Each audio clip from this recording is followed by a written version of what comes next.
I've got two quick reading recommendations for books that I enjoyed getting into recently that I wanted to talk about. These two books work together for recommendations for me because they might be good books to read along with your pet sitting next to you. If you've got a great place to read outdoors or maybe a wooded area nearby, these are great outdoors reads. Let's go ahead and get into them.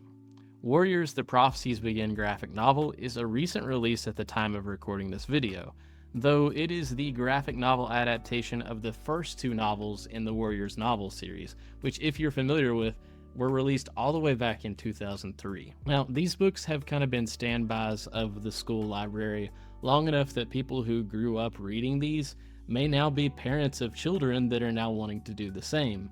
In the 2 decades since those books have been released, there have been 48 books published in just the main series, which are kind of split up into arcs, along with dozens of other works, including novellas, big character-specific super edition books, as well as really popular graphic novels by other authors and illustrators covering various adventures in universe.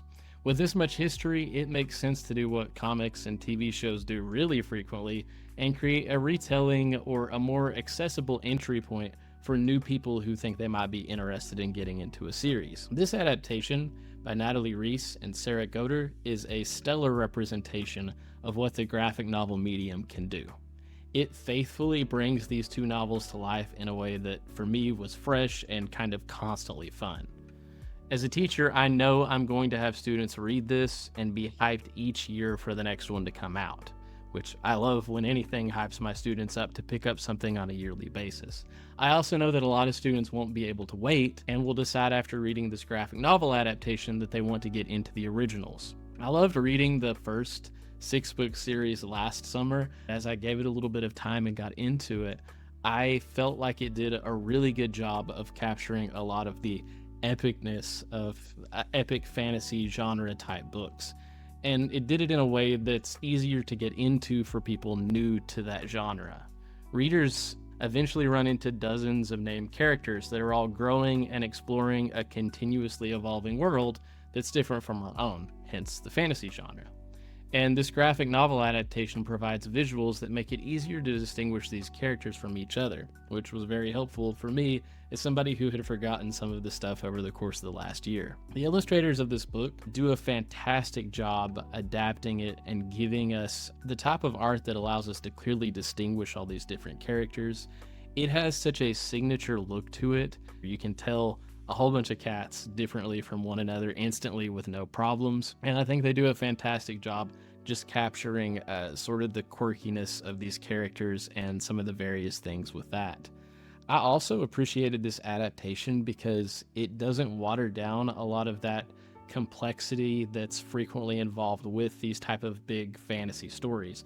Now again, this is happening in a world that is very similar to our own. It's woods, it's feral cats, it's relatable for people more in a way that a completely foreign fantasy world might be. It's still doing a lot of that stuff that epic fantasy does.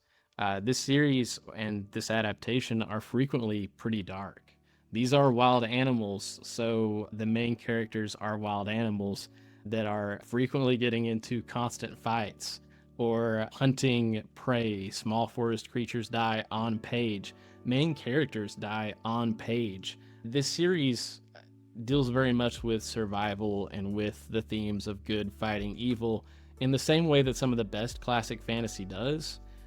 But I do think readers may want to scan a few pages to make sure it works for them first. If you can't stand the sight of a bunch of mice being eaten, then this one is definitely not for you. The illustrators, I feel like, thread the needle perfectly with this graphic novel adaptation. I highly recommend this first entry into the graphic novel series. Whether you're totally new to this series or someone who read it a couple decades ago, I think it'll be fun for almost everybody who gives it a shot.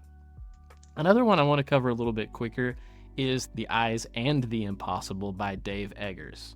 This novel is going under no one's radar right now because it was the Newbery Medal winner for the year 2024, so pretty much the biggest award that a children's or middle grades novel can get, and it deserved it. I try to pick up the Newbery winning book each year and read several of the Honor Medal recipients too. This one is one that did not disappoint me at all. The main point of view character is a free dog named Johannes, and it covers his adventures in a city park as the eyes for 3 bison that are kept in said park. He's very, very fast and is very proud of that fact and mentions it very, very frequently throughout the book. So imagine a whole lot of dog racing around a park, thinking about how awesome he is frequently and being generally proud of himself. There's a lot of humor tied up in that. I haven't seen the movie Up, Pixar's Up, in a while, but I'm probably not alone in thinking that if you were a fan of the dog from It, I believe was named Doug, you'll probably enjoy this book. That type of humor is frequent, particularly in the interactions that various woodland creatures have with each other and things like that. The humor isn't the only selling point of this book, though. This was, for me, probably the most relaxing book I've read over the course of the last year. There are problems to solve, but never in a way that stressed the reader out or stressed me out. These characters are all woodland creatures and a dog, but there are some deep observations and complex questions that separate it from the pack, and that's typically what your Newbery Medal-winning books do, is they have sort of this entertaining story that you're going to follow along with, but they kind of take things a little bit deeper or ask some important questions. I came away from the book feeling extremely positive. It was just a positive read overall, and that to me makes this one feel like a great summer read in general, and potentially a new classic for people to get into for decades to come. Now, that's a couple of recommendations I hope that you enjoy and get into as we move along our summer. Please recommend some new books to me to read, and I'll be happy to check them out. Thank you for listening.